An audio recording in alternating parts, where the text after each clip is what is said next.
我们身上有五脏六腑，而肝脏出现问题呢是不容易察觉的，所以养肝就非常重要了。大家可以通过食疗的方法，推荐用两物泡水喝。第一种，蒲公英根泡水。蒲公英大家呢应该都很常见了，那蒲公英的叶子和根部都有很高的药用价值。那经常用蒲公英根泡水喝，能促进肝脏排毒，修复受损肝细胞，降低肝火。所以肝不好的，经常用蒲公英根泡水，能更好的养护肝脏健康。第二种，当归。当归是一种很好的中药材，药用价值也很不错。经常用当归泡水喝，能促进血液循环和肝脏排毒，增强肝脏功能，让肝脏慢慢变好。俗话说养肝就是养命，所以平时呢要多注重肝脏保养。除了用食疗的方法外，还要多进行运动。运动能减轻肝脏负担，提高肝脏功能，对预防肝脏疾病有很大帮助。男性衰老哪个部位最先老？头发排第二，第一的男性都很重视，第三的是腿脚。俗话说人老腿先衰，如果男性开始衰老，会出现腿脚不灵活、腿脚无力的情况，这也是身体衰老的一个很明显的变化。大家想要保护腿脚，平时可以多按摩腿部，用双手抱紧一侧大腿，从大腿根部开始向下，一直按摩到脚踝。这个动作可以帮助增强腿部肌肉，促进血液循环，对预防腿部衰老有帮助。第二的是头发。随着年龄的增长，长白头发是很正常的一种现象，这也是衰老的一种表现，所以男性朋友要是出现长白头发的情况，就要小心了。建议大家平时多补充营养，保持乐观的心态，没事的时候可以多按摩头皮，对预防白头发也有帮助。第一的是肾脏。肾脏对男性来说非常重要，也是男性都很重视的。如果肾脏衰老了，就很容易出现肾气不足、肾虚等情况，这也是男性衰老的一种标志。平时养肾可以多喝水、多运动，经常吃一些有补肾效果的食物，都能够起到保护肾脏的作用。若你出现上面这三个变化，就要引起重视了。平时多注意调养，养成好的生活和饮食习惯，这样才能让你老得慢一些。我们都知道，很多男性在同房前都要洗一个澡，而有些人在同房后也会洗澡。那么男人结束后多长时间洗澡比较好呢？如果同房后立即洗澡，很可能会给心脏加重负担，引起心慌、胸闷、气喘等症状，对健康不利。所以建议男性朋友结束后休息一段时间，等心情平复，身上的汗退去了，这时再洗澡会更好。除此之外，还有2点需要注意。事后抽烟。很多人在事后会点一根烟来抽，认为这样可以缓解疲劳，让精神状态更好，却不知道同房后大脑是处于兴奋状态的，身上的血液循环和心跳也比较快。这时如果吸烟，对身体的刺激和伤害是非常大的，所以男性朋友要注意。事后马上上厕所，很多男性在结束后会马上去小便，建议大家不要这样做，因为这样很容易给前列腺造成伤害。建议男性朋友休息一段时间再去厕所会比较好。常喝黄芪水，防病保健康，也就是说用黄芪泡水喝也有很不错的保健效果。那黄芪的药用价值很大，而且它的功效也不少。男人过了45岁，如果能将黄芪搭配山楂一起用，3个好处可能会悄悄找上你哦。第一，血管疏通了。当人到中年以后，血管会老化，渐渐的失去弹性。如果男性朋友平时多喝一些黄芪水，能够加速血液循环，疏通血管，预防血栓形成。第二，血压稳定了。山楂不仅可以健脾开胃，还有很好的降血脂和血压的作用。和黄芪一起搭配泡水喝，效果会更好哦。那45岁以后的男人可以试一试。第三，活血补血。气血不管对男人还是女人都是非常重要的。如果经常用山楂和黄芪泡水喝，是能够推动人体血液循环的，具有很好的活血补血的作用。不过，虽然黄芪和山楂很好，但也不是人人都能够使用的。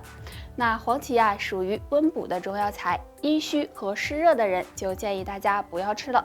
而且每次最好食用量控制在16克左右。吃黑枸杞有什么好处？2类人最好不要碰，对健康不利。好处1，可以美容养颜。黑枸杞中含有大量的花青素和维生素，经常吃不仅可以美容养颜，还有很好的延缓衰老的作用。好处二，可以预防脱发。生活中很多人会有脱发的情况，这时不妨吃一些黑枸杞。黑枸杞能够促进头发生长和血液循环，有很好的防脱生发的效果。好处三，可以改善睡眠。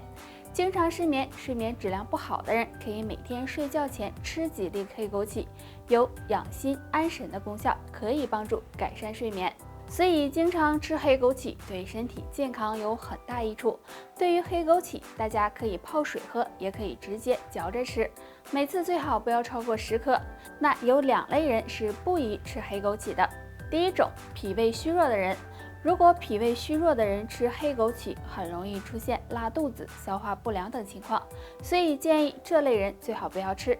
第二种，血糖高的人，因为黑枸杞中含有一定的糖分，所以建议血糖高的人不要短时间内大量的吃黑枸杞，也就是我们常说的地瓜。很多人喜欢吃，烤着吃、蒸着吃都很好吃。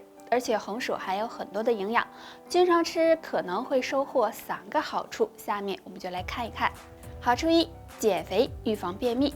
红薯含有丰富的膳食纤维，而且它的热量和脂肪都很低，经常吃可以预防便秘，而且对减肥也有一定帮助。好处二，增强免疫力。红薯中含有多种人体必需的氨基酸，还有蛋白质，可以帮助我们增强免疫力，对身体健康有利。好处三，保护心血管。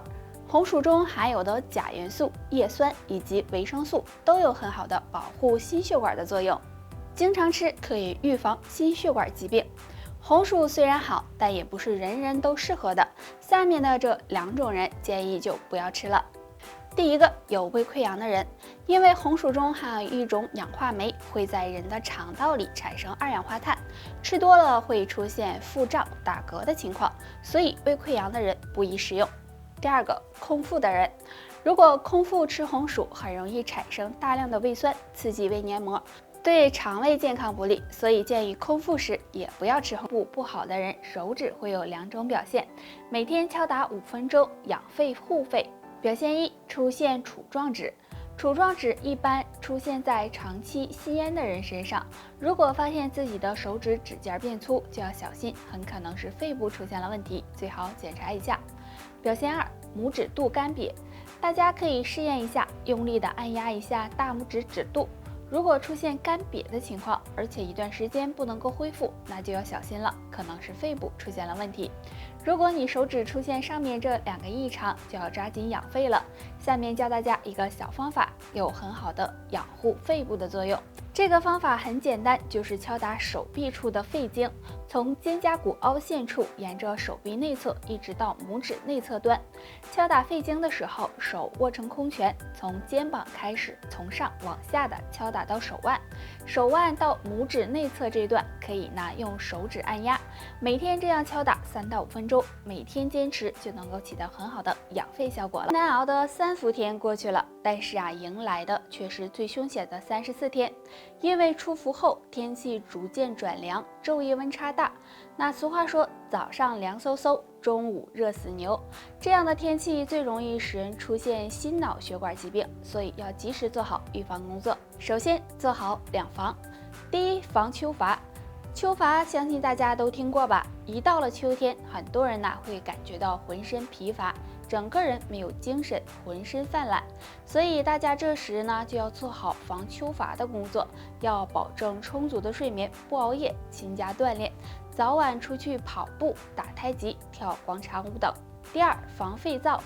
秋天天气比较干燥，这时很容易出现肺火旺盛的情况，所以大家应该多吃一些养肺润肺的食物，避免肺燥伤害身体。比如多吃一些银耳、百合、莲子等，对肺部有保护作用。那中老年人除了上面预防2件事，还可以多吃2种食物。第一种，酸味食物，比如葡萄、柠檬、柚子等。酸味食物有开胃健脾的作用，对补肺气有很好的效果。第二种，碱性食物，比如蔬菜类、发过芽的豆类等。秋天多吃碱性食物，可以中和肌肉产生的酸性物质，对缓解疲劳有很大的帮助。好了，本期内容到这里就结束了，大家还有什么疑问或者是建议，可以在评论区给我们留言，我们下期再见吧。